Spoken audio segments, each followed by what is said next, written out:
মা নামের কলঙ্ক তোরা, মা নামের কলঙ্ক শুনে রাখ। না হলে বাচ্চাকে দিয়ে নোংরা ভিডিও শ্যুট করাস, আর বাচ্চার সামনে লাইভ করতে করতে ছেলেদের সাথে ফ্লার্টিং করিস এবং তার সাথে সাথে কিস কিস কেমন করে ছুটতে হয় তার বাচ্চার সামনে করিস। তার থেকে বড় কথা হচ্ছে, আবার অনেকে তো বাচ্চাগুলোকে নিয়ে বেশ ক্যামেরার সামনে এসে নোংরামি করিস। এখন তো পয়া এইসব নোংরা ভিডিও যারা করে, বিশ্বাস করুন তাদের কিছু দেখবেন কিছু সংখ্যক ছেলে যাদের হয়েছে সেই ছেলেদের নিয়ে মা ছেলের যে ব্যবসাটা আপনারা দেখতেই পাচ্ছেন তারা করেই চলেছে অবাধভাবে। আর কি সুন্দর সাপোর্ট, বলি আপনাদের একটু বিবেকে লাগে না? আমি জানি এটাও জানি আপনারা অনেক তাদেরকে কমেন্ট করেন, বাজে বাজে কমেন্ট, কিন্তু কেন সেখানে যাবেন করবেন? ভালো ভিডিও করলে সেখানে স্ট্রাইক মারা যায়, সেখানে কটু কথা লেখা যায়, আর এইসব ভিডিওতে কিচ্ছু করা যায় না বুঝি। অপশান তো আপনাদের হাতে, আপনারাই সমাজটাকে নষ্ট করছেন। বিশ্বাস করুন, আপনারা চোখের সামনে দেখছেন একটা মা কী করে তার সন্তানকে নিয়ে ব্যবসা করছে এই প্ল্যাটফর্মে, একটা বাচ্চা শিশুর মনটাকে তাকে কলুষিত করে দিচ্ছে, তার ফিউচারটাকে নষ্ট করে দিচ্ছে। করছে নাকি তাকে দিয়ে নোংরা ভিডিও শ্যুট করাচ্ছে, বাবা মা নোংরামি করছে, সেখানে সন্তান শ্যুট করছে, মা জামা খুলে জামা খুলে এখানে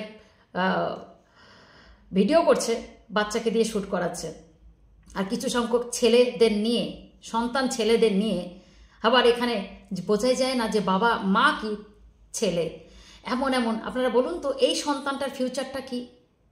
আর ওরা তো নিজেদের সন্তানকে খারাপ করছেই, সঙ্গে কিন্তু আপনার মাথায় রাখবেন আপনার আমাদের সন্তানকেও খারাপ করছে, ফিউচারকে খারাপ করছে। কারণ তারা কি শিখছে? এটা তো একটা ভালো একটা প্ল্যাটফর্ম, যেখান থেকে দাঁড়িয়ে মানুষ এখন চাকরি না করে ওই প্ল্যাটফর্মকে কাজে লাগাচ্ছে।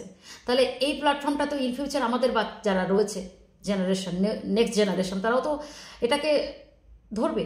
তখন তারা যখন ভালো কিছুতে রেজাল্ট পাবে না, তখন ওই যে খারাপটাকে আপনারা সাপোর্ট করছেন বা সেগুলো দেখছেন, ভালোগুলোকে দেখছেন না, তখন তারা কি তারা মানসিকভাবে বিধ্বস্ত হয়ে যে বউগুলো ভালো থেকে এখন খারাপ হয়ে যাচ্ছে, ঠিক তেমনি সেই ভালো বাচ্চারাও খারাপ প্ল্যাটফর্মটাকে একসেপ্ট করে নেবে।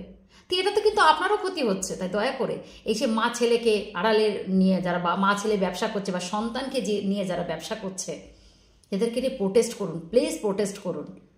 এগুলো ভালো নয়। এটা হয়তো তাদের জন্য খারাপ, তারা তো পয়সাটা দেখে ফেলেছে, মানে তাদের কাছে পয়সাটা ফার্স্ট প্রায়োরিটি। তারা জানে না যে ফিউচার তাদের জন্য কি অপেক্ষা করছে। ওই সন্তান একদিন লাত মেরে ঘর থেকে বার করে দেবে, এরকম মাকে কেউ রাখবে না, ফিউচার কোনো বৌমা রাখবে না, একদম তাই 100% লিখে রাখুন।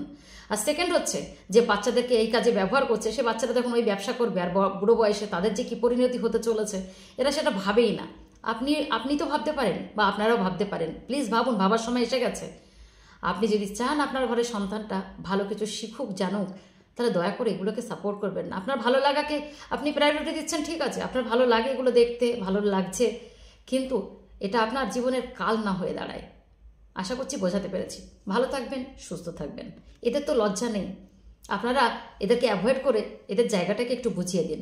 আর এটাও বুঝিয়ে দিন যে এগুলো দিয়ে বেশি দিন জায়গা তৈরি করা যায় না, এগুলো দিয়ে বেশি দিন নিজের সামনের দিকে এগিয়ে নিয়ে যাওয়া যায়।